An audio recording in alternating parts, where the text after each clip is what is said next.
something. I don't know why. I don't know why. And it's a brand. I got a brand new PCL, but I don't know. It's just like it just froze. So again, Yeah. sorry for that. So now it's recording again. It Okay. is live. Okay. So where were we? I think we were talking Well, about. I just told you when my aunt found out that I had changed my major from because I was going to go chemistry, medical school, become a doctor, but when she found out, she pulled me to the side and reprimanded me and said to me that so much had been given to me, so many people along the way had helped me Mm, out that I owed something. I needed to give back. I shouldn't worry about going out and working in finance, making a bunch of money. That what really matters was giving back. And that's what I thought about when I graduated and decided to go back and teach for just a couple of years. And like I said, once I got in, I never wanted to leave. I loved teaching. mm. Wow, it would be quite. And what sort of like age group were you teaching? So funny, it started off with middle schoolers. That's what I was going to say. When your computer shut down, I taught middle school. I taught 13-year-olds for 4 years. Anything can happen. Yeah. And so this was a tiny hiccup compared to the day to day in a middle school classroom. So I taught middle school for 4 years, and then I taught high school for a couple of years, and then I was a high school principal. Wow. You know, when I was even in my school, I find that you have to be very patient to be a principal or to You're be a right. teacher. It does. I mean, it takes a certain kind of person to just be patient or to understand that you've got a room with 20 personalities. And when they're teenagers, they're Mm, all in different stages of their life and different stages of development. And so it does take a special person to go in there and manage that and lead them all in the right way. fair enough, fair enough. And let me know a little bit. So after you became a principal, so did you recently leave that career of being a principal? Well, so I was a high school principal for a few years. Then I had an opportunity to take a job in central office. And so, I mean, and I'll Mm-hmm. tell you the story. We'll get a chance. I hope I can come back and tell the story of that time becoming principal and that school turnaround. That is one of the most impactful moments in my career. And I think that was the turnaround that really set me up for the rest of my career. But after I was the high school principal, I worked in central office and then just kind of worked my way up. I was the special programs director overseeing different grants and different special programs. Then I was the assistant superintendent, deputy superintendent, and eventually I got to be a superintendent. But along the way, I was able to coach principals. And that was really what was the catalyst for me Ah. to come into this consulting job and set me up to leave the teaching or in school administration profession was that I wanted to coach more principals. See, along the way, I coached principals to turn around their failing schools. I had schools in the campus that I was working at. Two of them were C rated and working with the principals and pulling together their teams and kind of showing them the things that I had gone through as a principal, helped them lead their schools to turnarounds to become A rated campuses. And then as a superintendent, I took over in a place that had four F rated campuses. Great staff, great principals there, but just needed to change a few things. And we tweaked some things and I worked with them and just they worked really hard and put the right things in place and were able to turn around all four of those F rated campuses in just a short period of time. Wow. So when you say transition, so those schools that you're talking about, they were not really like, I wouldn't say not really successful in the process and the things they were doing. Yeah, and so we talked about in the state of Texas, the Texas Education Agency gives letter ratings. Well, in the last school I talked about, we had four schools that were F rated. I mean, literally labeled by the state as failing schools, and the state's starting to put us on a timeline to turn the school around, or there's more and more sanctions, and the state steps in more and more. Well, we were able to get in, and in 6 weeks, the teachers worked incredibly hard, really, really dedicated themselves to it, and turned things around in a short period of time. And I go back to my work when I was the deputy superintendent, another great crew that just stepped up and turned schools that were not performing to the standard they should have and turned it to a district that had been low performing to all A rated campuses, really showing what great teachers can do when they're supported. Okay, and when it comes to, so what is some of the form, some of the process that you kind of like implemented in those schools to make the change, to make the transformation? Yeah, well, I think I can best tell you this in going back to the story. I go back when I became principal. I actually was really excited to become the assistant principal of the high school I'd been working at. I was a senior teacher. I was teaching economics to seniors, and I put in my application. And over the summer, I got to be the assistant principal. And the principal had been moved to another campus. He actually was setting up another school within the district, and so I got a chance to be the assistant. And the district was looking for a new principal, but they posted the position, and over again they interviewed, but nobody would take the job. And when you looked at it, there was a reason. We were a failing school. We'd been labeled by the state as academically unacceptable. We were a dangerous school. If you walked around, you would find gang signs all over the place, fresh graffiti almost on a daily basis, drug use all the time. Students just weren't coming to school, and I think you would label us as a dropout factory. That's a term coined by I don't recall who, but we had 10% or almost 10% of our students who were dropping out every year. And so at the end of their career, only about 69% of students were getting through high school. And so we had all those things stacked against us, and so nobody would take that principal job. And so the superintendent appointed me as the interim. I walked in with 10 days of experience and really not ready at all. Figured it out along the way because a group of teachers who were there stepped up. And it wasn't just the teachers there, it was the entire staff. We had a custodian who wanted to help so much that he actually mentored a couple of students. The guy who was cleaning the rooms said that he could do Wow. something to help these kids who were struggling to come to school. And he would check in with them and meet with them. And I found that leadership, that being able to work with a team when everybody comes together, and it wasn't just me; it was the entire system. It was everybody pulling together and pushing hard. Taught me about leadership and people stepping up to rising to expectations, but it also taught me something different. It got to be the Thanksgiving break. And man, we'd been working hard. Everybody had been working hard. And it was the week that everybody has off for Thanksgiving. And it was the Tuesday, and everybody was at home, but I was in the building. And I put in a 12-hour day. And at that point, I realized it wasn't sustainable. That I could already feel after only 3 months of school, I could already feel the cracks. I was starting to burn out. And I said, man, if I'm feeling Yeah. this, my teachers are feeling it too. We'd been working really, really hard, and it was a lot of care and a lot of love that was going in for the students. But if I was about to break, so was the rest of the staff.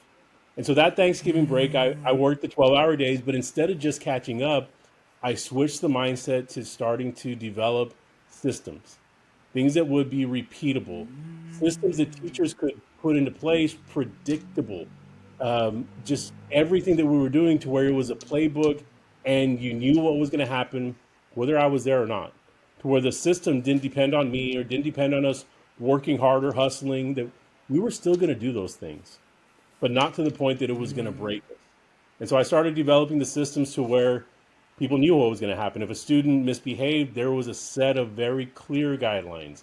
That it didn't have to be me, it could be the assistant that was going to implement those things. That when a student struggled, we had a system, we had things that we were going to do that was clear, that every classroom, that was predictable, the way that they were educating students, the expectations for behavior and academics. And that let us take a breath and sustain the momentum that we had worked so hard to build up. And by the end of the year, it worked. And then going into the next year, we had the systems in place and we were able to maintain the gains. Made big gains in that first year, and then we're able to maintain them and make a few more incremental gains in the second year. But it was something that I used when I was coaching principals along the way to find what we can do that is sustainable. That if you don't show up for a day, the ship keeps on sailing forward. That the actions are predictable and sustainable, not just based on hard work, but based on systems. Wow. And what were you doing to kind of like making sure that people are being accountable for this system? Because people are people, right? So sometimes the issue is like someone be like, for a month or two, be like, okay, sweet, and then after that, sometimes people kind of like just it goes away, be like, okay, Yeah. system or whatever, you know what I mean? So what did you do to kind of making sure that Yeah. people respect that system. But Mikhail, I think the first and probably the most important thing is that people support what they help to create. And so it wasn't my system, it was our system. I didn't sit, I mean, I sat down in that week and I figured out, okay, here are the things that we need to systemize, and here are some broad ideas. And then I sat down with teachers and the leadership team. And when we're talking about cleaning rooms, I didn't say to the custodian, hey, here's exactly what you've got to do. I sat down, I said, hey, here are the ideas. Tell me, because you know way more about cleaning classrooms than I do. How does this work? How can we make it better? Share your perspective. And so we built a system together, and then people supported it. And then it did mean that I had to walk through and monitor it. It didn't mean that it was a magic key and I never had to check in on it again. But when the people who were doing the work were the ones who created it and knew that if it didn't work out, let's come back and talk about it. It's not set in stone. We can change it. If we created a system that I think is beautiful and looks really nice on paper and it's not working for you or it's not working for kids, let's back up. Let's take a moment and find Yeah, yeah. something that's really going to work. We can change it, but we got to make a conscious decision and then go forward with it and make sure it's working. And so it was that shared decision making, and then a lot of walking around. I wore out the bottom of my shoes within about 3 months, and so every 3 months I was buying a new pair of shoes because I was walking every hour Because to about every classroom. I didn't have a step counter. I probably should have. I imagine I was walking 10 miles a day. Yeah. and what sort of like so I kind of try to picture how did you come up so pretty much to did you organize sort of like a meeting initially to be like, hey, we need change? Well, it was. I I told the story when I was at the next top speaker. I got that job as brand new principal, and I stepped to the superintendent with all sorts of courage, and I told him, look, if you can't find somebody, we need to get this job done. Just let me run it. Let me do the job, and you can keep on looking. And I walked out of there, and he thought I was so confident. And when it was time to go in, I was sitting in my truck, and I could feel my heart pounding. I was just almost hyperventilating, knowing that, man, I'm not ready for that. What am I doing? My knuckles were turning white. I was clutching the steering wheel. But I walked in there knowing that it wasn't just on me. I knew the teachers who were there. I knew the staff. I knew that we had people who could get the job done, and I was just open with them about that. And I can remember the first time I met with them, I told them, look, I don't have all the answers. I don't know everything, but I do know that this is the team that can get it done. I believe in this team, and it was just that, and just kind of that idea that if you believe in your team, if you let people rise up to the occasion, that they will, is something that I've carried with me in every leadership position I've ever been in. Give people the opportunity, and I believe they will rise up. I saw it in kids, I saw it in teachers, I've seen it in every situation I've been in. Wow. And why? So why did you? Because at the end of the day, like you could have said, "Oh, hey, it's just a job. I'm doing my job." You know what I mean? Why did you really decide to be like, "Hey, I'm going to take this project. I'm going to turn things around." What was behind your mind? Because because there were 600, actually there were 700 kids that were depending on us. And you look at it into the neighborhoods, and I didn't share with you, the school that I was working in had the distinction of literally being the poorest school in the nation. So in all of America, the school I was working at had the highest poverty rate. And so we looked around, and these are families that have serious challenges because they have such a struggle with their income. Well, I've believed that the way to turn that around is education. Education is going to provide opportunities. Well, we were that opportunity, that if we could turn it around for these kids, then they can turn around and they'll be the adults in our community that will turn things around in our community. I mean, they were depending on us. It was us or nobody. That's amazing. And when it comes to I heard based on what you're telling me, and I actually spoke to few economists in the past, and economists are really strategic people. Am I Yeah. correct? Yes. Mm. Why do you think it is the case? Well, because I mean, economics is it. Yes, it's a social science, but it is nuts and bolts. What is the impact of this action? It's really economics. When we look at it, it's a study of scarcity, right? We have so much in resources. So as a school, we looked at okay, here are our resources. Here's what we have to work with. What's the best use of these resources to achieve this goal? And so we were strategic. We looked at what are the most important things that we do to increase our academic outcomes, and it was bringing in all sorts of I mean, it's just talking to the experts in the math field. Okay, what do we need to focus on for our students to catch up? They're years behind in math. What is the thing that these students can learn to raise our scores in 1 year? And we made 30-point gains in math in 1 year. Yeah. Wow. So do you think that just by changing the sort of like the environment, the kind of like leadership and no the environment around the school made a difference in the student becoming better learner and improving the grade? Yeah. Well, I think it was holistic. I don't think it was one thing, but I think you did nail it. It's the environment. It's everything about it. But I, I told the story at the next top speaker that I I was brand new. I admittedly didn't know what I was doing, and I did some crazy things that some of them, actually a lot of them ended up working out. I knew that we were a dangerous school. I knew that things were not safe, that there were some students that were really getting in a lot of trouble, and it was serious trouble. And I decided to take the 10 boys that were causing the most trouble, and I turned them into a leadership club. And I shared the story before. I knew that these kids had influence. These boys were gang leaders. They had people following. They were absolutely already leading people, but they were leading them in places you never want kids to go. So I took them and I brought them together, and we had kids Yes, who were in yes. opposing gangs, and I checked in with those kids once a day. Every day I would find them, or they would find me, and we would just check in, just a quick handshake, a quick check in. Hey, how are you feeling today? We're gonna have a good day, and that was it. Check out with them at the end of the day if they had any Wow. sort of trouble, and then once a week we would sit down and we would have lunch. And those kids, when somebody cared about them and somebody had expectations of them, they rose up. Like I said, that when you set those high expectations of somebody, they rise up to them. Now, don't get me wrong; these kids were not angels. They still got in trouble. They still did wrong. These were kids who had been in a lot of trouble.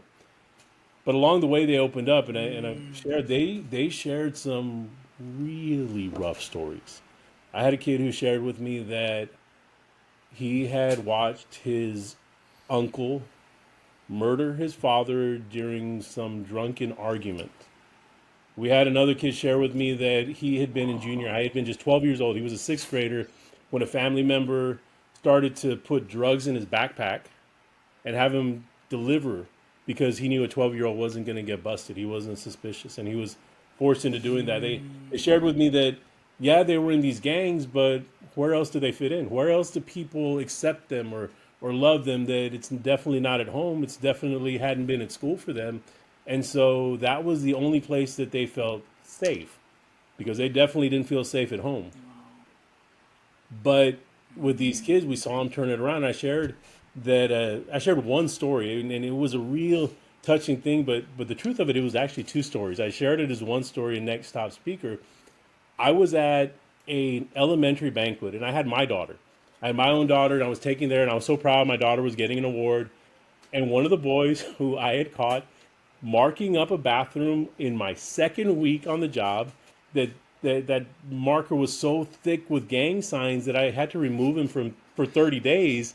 And I mean, and he had smoked marijuana in the bathroom. It stunk up the whole hallway, and that kid was walking his daughter, who was the same age as my daughter, to get an honor roll certificate. This kid who had been in more, the kid never received an honor roll certificate, had never even imagined that would happen to him, had turned into an amazing dad. His kid was just top of the class, but it was because of the example he was setting for her. And I like to think that maybe I had a little bit to do with that, helping that kid turn around, showing him that it was possible. And then I share that one, but it was in that same year that, and it was just a couple months afterwards, I saw another kid, same age, same situation with his daughter at a father-daughter dance. That this was a kid whose parents weren't really around for him, but he very much was there for his kids. And his kids looked up to him and they knew that dad was there and dad cared about him and dad was not not the kid that everybody imagined this kid would grow up to be. And so I think that and I don't want to take Wow. all the credit because I had that club and I supported them, but there were teachers along the way. I mentioned to you that custodian, but it was an entire campus. The the staff was just this group of heroes that stepped up in ways that I don't think they ever imagined they could. They changed lives. They were visiting homes and sitting in living rooms. I was there with my assistant principal talking to grandparents about finding a way to track down their grandkid who hadn't been in school in 2 years, and they would find him and bring him back. And that kid would struggle, but teachers would help him along the way, and a cafeteria worker would tell him, "Hey, we missed you. Come in, and hey, I made this special for you." And I mean, it was everybody pitching in to turn things around for kids. Wow, that's a very, very, very powerful, Right? inspiring story, I would say, Yeah, because I it definitely. would take you know, yeah, a big person or a big group of people to kind of like really care for people around them, to be like, hey, you are valued, and I think Yeah, that's quite important, and I guess maybe that's why now you are where you are as a coach. But tell me a little bit about the next top speaker, because I want to dive a little bit more about you as a person as well, because I find it very interesting uh, how you believe in people, and that's yeah, that's that's something that I want to go through yeah, a bit of your journey. So tell me a little bit about your journey yeah. as a person. Well, there are a couple things. I think I got to go all the way back to growing up. I grew up on a ranch, and I would bet that ranch life in South Texas is probably not very different from ranch life in New Zealand. That you grow up tough. You get up, you work hard, you get thrown off of a horse, you don't cry about it. It is a tough life and you don't complain. And so that it was really important. It was an important thing to me. And I remember having that in the back of my head and going into play junior high football and getting to play in seventh grade. And man, I knew I was tough. I knew I was ready. And one of the things that I looked forward to almost more than anything else when I started playing football was that I was going to get to play for the head football coach, Coach Joe Alex. That was the toughest guy anybody had ever met. And I thought that was what it was all about. You go in and you're tough, and you're a football player and you're tough. And Yeah. coach showed me, yeah, he definitely was. He definitely was tough. He lived up to the hype, but he taught me something different. Coach Joe Alex taught me that toughness is good and you want to be that, but what mattered more than anything was that you cared about your people. See, he was the toughest guy I knew, but he had no problem being tender and caring and making sure that you knew that he cared about you as a person and that was what carried people to follow, or at least that's what carried me to follow him, to make sure that that was it. And so I carried that with me. That at 14 years old, I learned that important lesson that, yeah, I'm going to be tough and I'm going to drive forward, but you've got to care about people if you want them to follow you. If you want people to do for you, you got to show them that you honestly care about them as a person and you have their best interests at heart. And so That's I amazing. carried that with me And when everywhere I it went. comes to the next, yeah, yeah, that's pretty amazing story. And when it comes to the next top speaker, so I can see that uh, I would say, do you believe that you are a high achiever as a person? I think I've been able to achieve some things. I look back and there were a lot of things that I did achieve and accomplish that I'm proud of. I think that every time I look at those, it was done with the team. I think that I was blessed to be in the right place and I took advantage of that. But every accomplishment that I looked at, it was because people pulled together. There's not something that I did that I can step in and say, "Oh, I did this all by myself. I pulled myself up by my bootstraps." And no, I worked hard, but it was never without a team. It was never without that. And so yeah, I mean, well, I can even look at the next top speaker. I came in and I didn't admit this. I had done a speaking engagement. I was really motivated. I had an opportunity to speak for a group, and I was paired up with a guy who was a real pro. This guy was amazing. He was sharing with me that he had done, I think he had said, 6,500 talks, and so he'd been doing it for years. And I watched him, and he was just leagues beyond me. I couldn't compare, and I stood up, and he was an A performer, and I delivered maybe a C performance, and was disappointed. I mean, I did not deliver what the audience deserved, and he was gracious, and he helped me out, and he stepped in, and the audience was gracious too. It was a good, positive audience, but I knew that I had to improve, and so when I entered Next Top Speaker, it was the training that Kaylee offered and the tribe that really stepped up and supported speakers. And so I went through the training that she provided and then joining the groups and getting feedback on my speaking. And so it's been, again, a team effort for me to improve, to be able to go and improve. And I don't think I'm done yet. I think I did a good job, but I got to watch the other speakers there, and the one, two, and three, man, they were amazing. I got a lot to learn from them, and I think I can get better. Wow. So, but you got to the top 10 out of 4,000 inscription. Is that correct? Yeah, yeah. But I think they said That's amazing. 4,040 people registered, and then 100 people made the finals to be able to give their speeches, and it narrowed down to top 10. Along the way, I in the first round got the People's Choice Award. The audience voted. Second round, I got the Speaker's Choice, where the people who had spoken in the tournament got to vote. And so in that second round, I won the Speaker's Choice. And then in the end, I was top 10. Didn't finish in the top three. I was hoping to be top three, but like I said, watching those top three speakers, man, phenomenal. What I did learn so much from them. I took notes and saw things that I can improve on in my own speaking, and am working on. Fair enough. And what's the reason why? So is speaking something that you kind of like want to bringing into your life for your projects and for your coaching business? I think that it's critical. I think that communication is just no matter what you're doing. And so to improve as a speaker means that I'm going to be better at training. So if I want to take a group of people and I want to train them, if I can improve my speaking and if I can improve my communication, then I'm going to be able to add more value to them. And so that's part of it. And then also I think that what I shared, that story about that turnaround of the high school, I think there's value there that people who are going through things can learn from that. The big message that I tried to send was that I wasn't ready.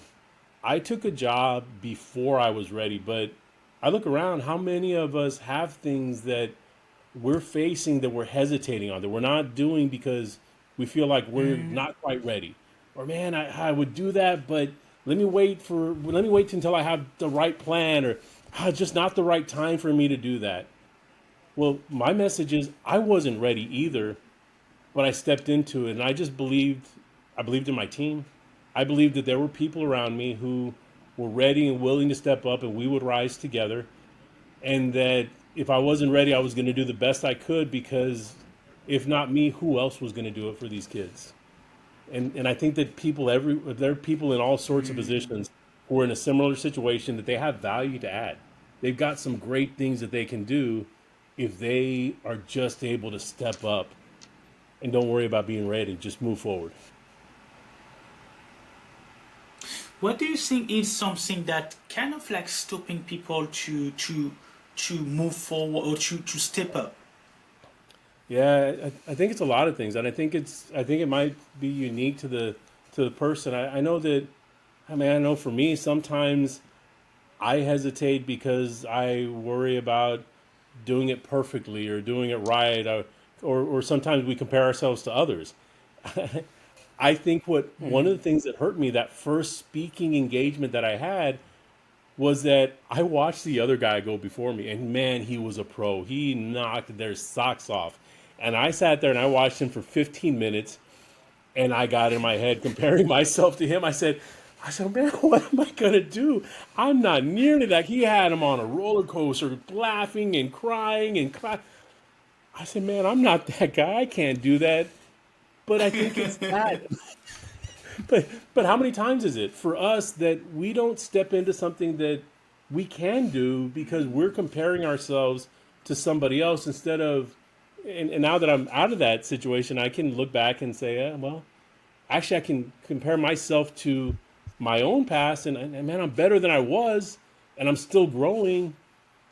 But if we're stuck comparing ourselves to others, that hurts us, or if there's perfection, or if we're trying to just wait for the right time. And there are so many reasons, but none of them are really valid. Mm. And when it comes to so your coaching, I'm just sorry, I'm just checking as well your coaching, your LinkedIn page, just to get to Yeah. your website. So I can see with the coaching that you created, I'm just going to share the screen quickly if you don't mind. I just want to talk a little bit about. So I can see. So the name is Beacon Consulting. Is that correct? Yeah. Yeah. Beacon Administrative Consulting. Okay. And so are you? Is the coaching more for like individual or companies or? Yeah, so I'm coaching. So it's kind of on two sides. On the schools, it's the individual who's part of a team, and so I'm really geared toward campus principals in Texas. That's one of the big core areas for me.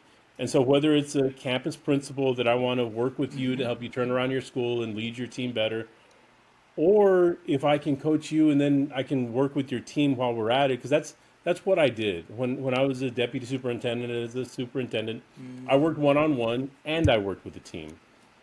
But I also, on the other side of it, am starting to do training for businesses, and right now it's training to train them on communication and connecting and showing how by improving your communication and your customer service, you build lifelong customers. Instead of just a little interaction, you build somebody who's going to come back and work with you for the rest of their lives because you're the one who they trust and you've shown that you care about them as a customer. Same way we showed as a teacher that I cared about you as my kids. Amazing, amazing. And tell us a little bit about so what is sort of like because what are some of the strategies, some of Yeah. the obviously don't give me the full process, but some of the strategy that you kind of use to transform people, to rewire their mind or to transform their life so they can pretty much transform their business or what are some of the things that you implement? Yeah, well, so I'll go into that, and then you mentioned strategy. I've got two other things that I wanted to talk about, but as far as working with individuals, when I'm working with principals, it's meeting them where they're at. It's helping them to define, well, what are the things that they're going to implement in their schools, and it's a systems approach. When I'm working with principals, it is what are the systems that you can focus on the things that are going to move the needle the most. As a school principal, one of the things that helps them the most is to be able to get into the classroom and not get caught up with the office work. So how do I help them systematize the office work to get into the classrooms? But with a small business, it's so frequently just the basic communication to show business owners how important it is how they're communicating. That if you're running a business, it takes somebody 6 seconds to decide if they like your business or not. They're going to walk in, and a first impression is going to be formed. And so that very first communication, can we make that something that a customer feels completely welcome? And then along the way, can we help them continue to feel welcome? The communication and that customer service that's really going to deliver an experience for that customer. But I want to step in. I want to step in. You asked about strategy. I got two things that I'm really proud of. I worked with the team and accomplished two things that were first in the state. The first one was health insurance. I got to work as deputy superintendent, and we had a new superintendent come in, a guy who taught me a ton, just helped me develop as a person, to help me develop as a leader and as an administrator.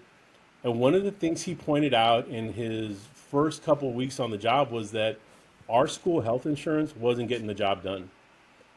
We had health coverage that was so expensive that a third of our employees just weren't taking it.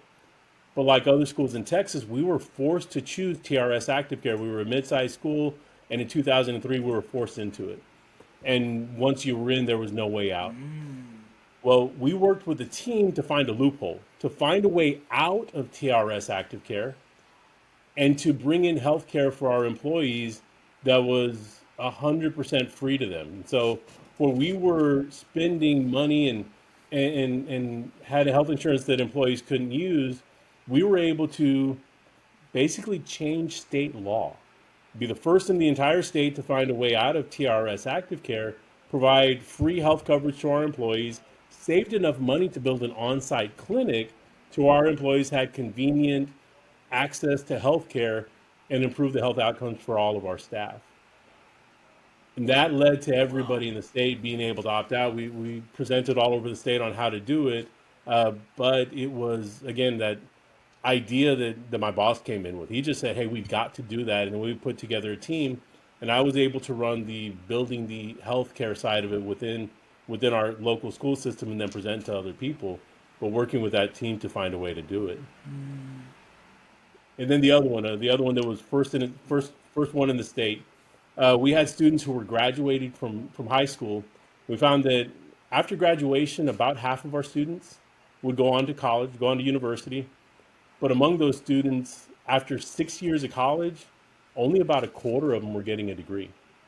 And so what frequently was happening was a student would graduate from high school, they would go off to university. And in 2 years, they would come back with no degree and about $50,000 in debt.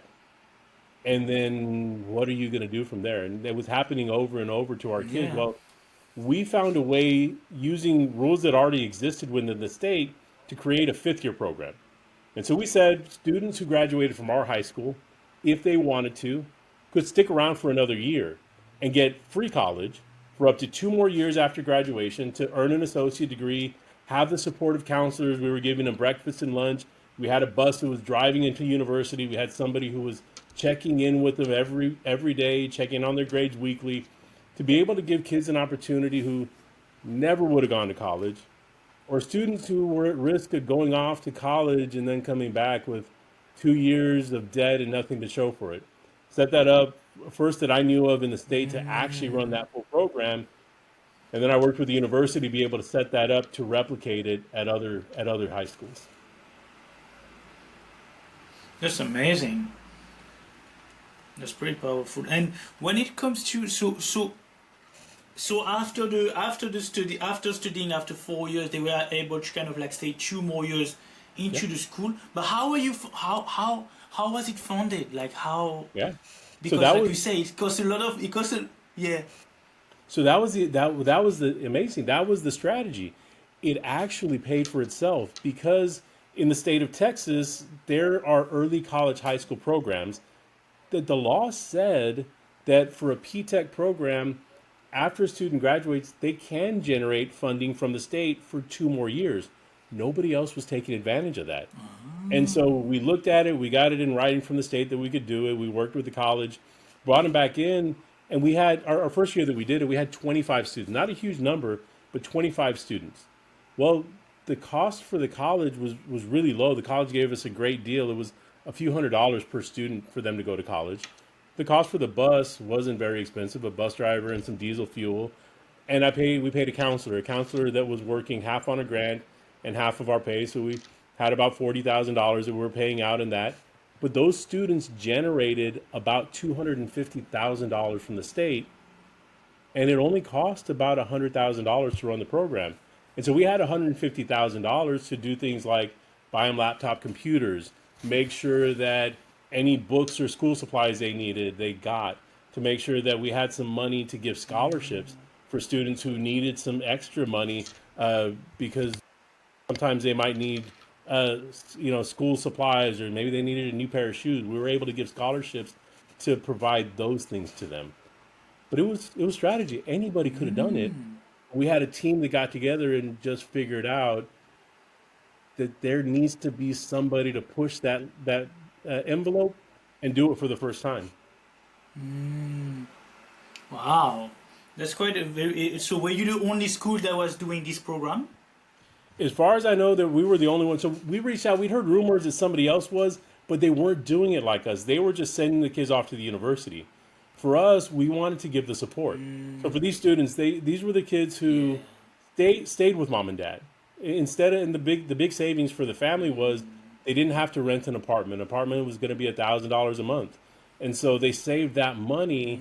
Instead of doing that, they let the kids stay at home with them, and then they would give them a ride to, or the school would give them a ride to the university, and we would give them breakfast and lunch. And well, we got reimbursed for the breakfast and the lunch for the students who were doing that. Okay, and so I do have another question that is kind of like I would say I don't know if it's so when it comes to management, right? What how do you manage your own time?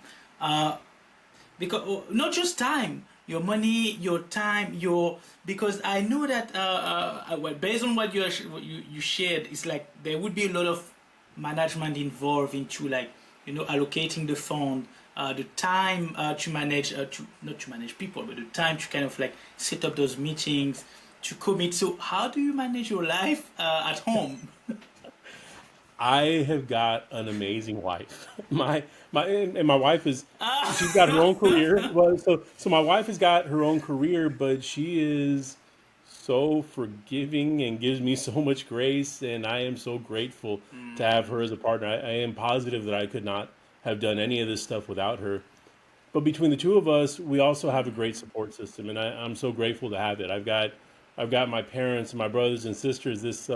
Um, we were at Thanksgiving and last week, and my kids spent time with me, and they spent time with my brothers. I got two brothers, and they were off in the other room with one brother, and then outside with another brother, and then my cousin took him out to go horseback riding.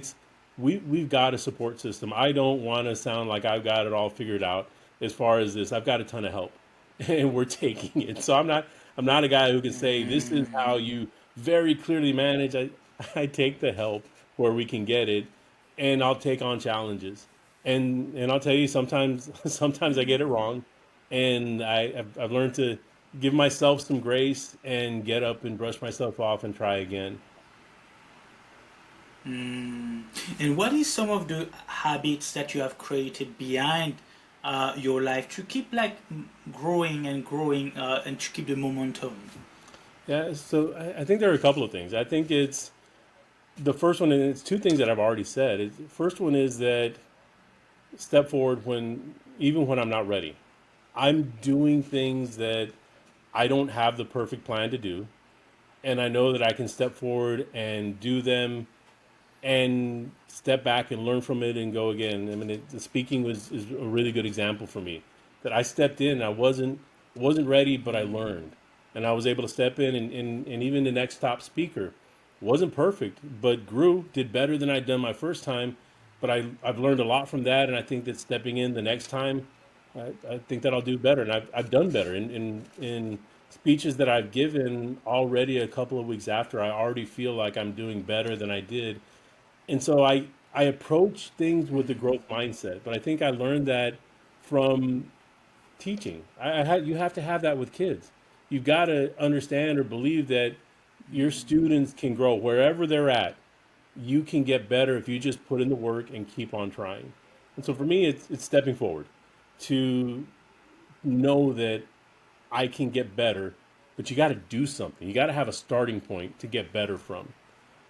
And then the other part is to care about your people and trust that people are going to rise. Trust that people are there, people are good, people will help you. People are in it to succeed, and they want to rise with you. And so if you're when you're lifting others up, I think you rise even more than they do. And so I focus on, well, let me go. How can I lift others up? When I think about it, how can I help this small business? how can I add value to them? And then along the way, I believe that I'm going to rise with them. Wow, so yeah, I can see. So so you are kind of like big on collaboration with Yeah. people and working with. I mean, that's yeah, yeah. Yeah. Okay, okay. And the another question that I have for you is for someone that is sort of like maybe going through a rough time or is not able to kind of like rise. What would you recommend for someone that kind of like wants to get himself out or herself out and start growing? Yeah. It's tough. I think that all of us have moments when we struggle, and I don't want to downplay the struggle someone else has had and tell them, oh, just snap out of it, because that's not what it is. I don't want to send that message.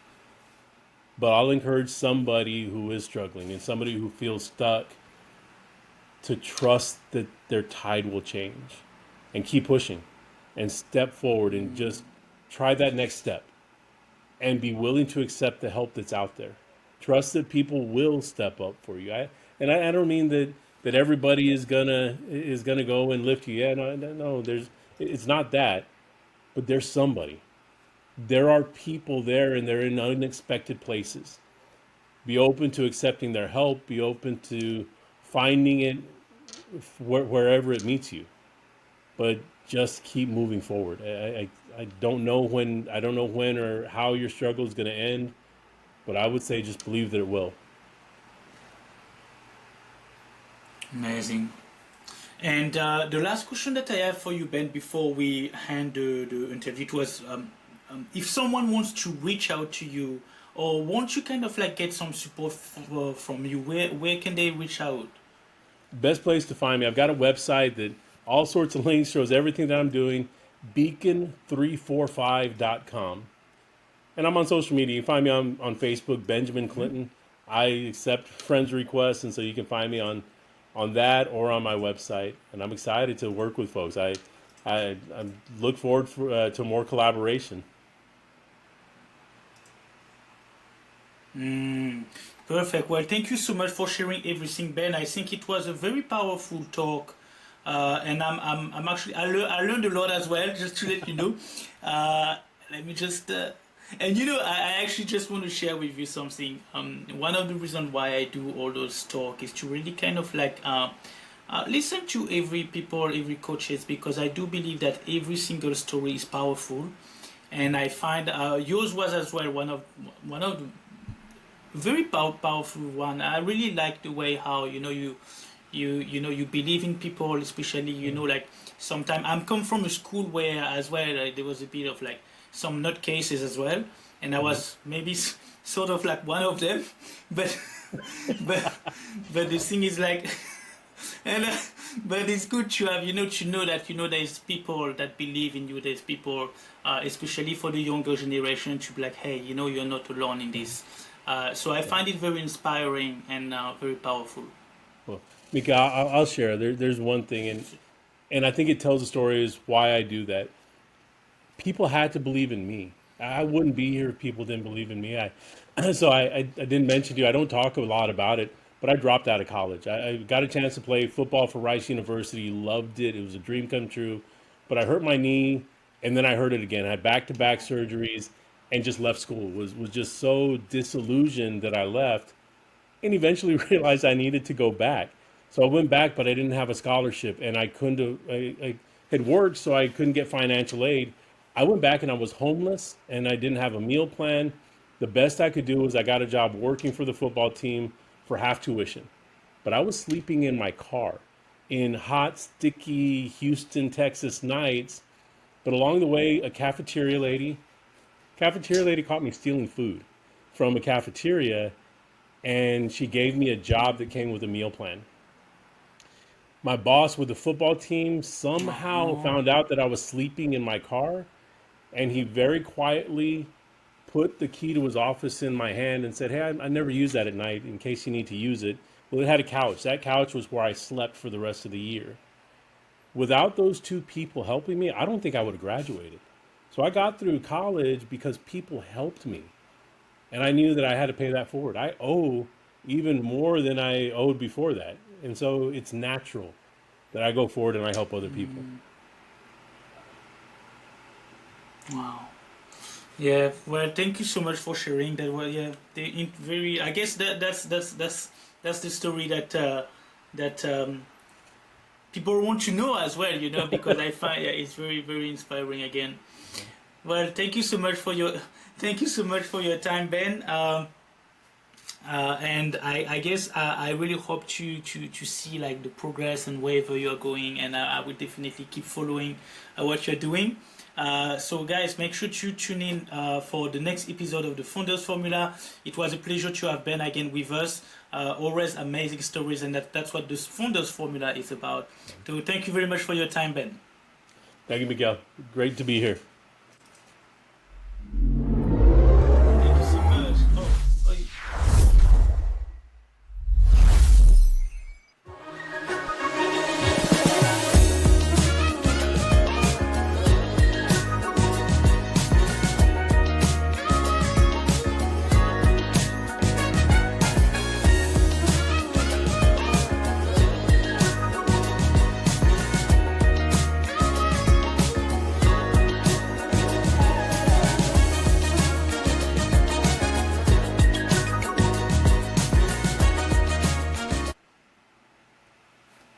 Oh, you see, that's why I was actually messaging you. Let me just stop the All right. recording.